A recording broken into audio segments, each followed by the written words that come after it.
बाबा के बगिया में चंदन के गछिया हो अछना बिछना भइले डार।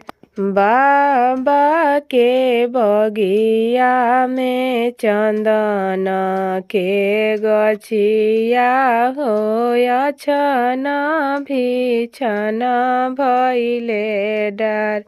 चंदन काटाई बाबा पलंग सजवलन हो हीरा मोती देलन जरवाई।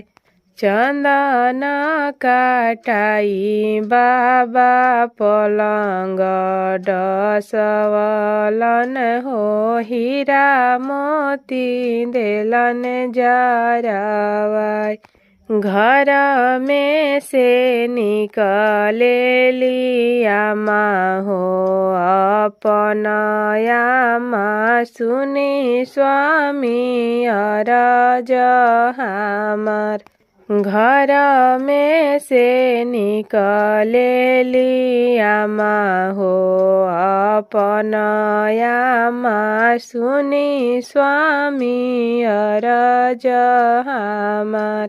एतना जतनिया से बेटी के पलनी हो कैसे करब हम बिया।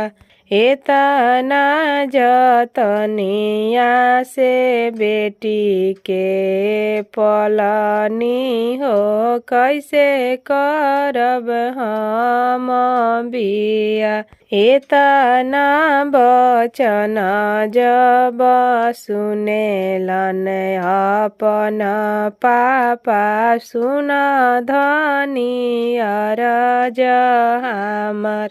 एतना बचन जब सुनेलन अपन पापा सुन धनी अरज हमार।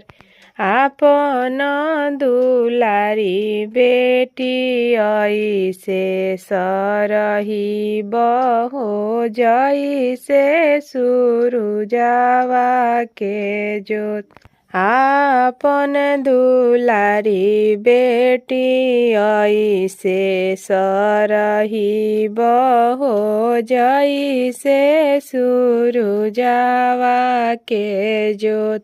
घर में से निकलेली बेटी हो सुंदर बेटी सुन पापा अरज हमार। घर में से निकलेली बेटी हो सुंदर बेटी सुन पापा अरज हमार। जानते तरल पापा बेटी है पाराया हो काहे कैला एतना दुलार।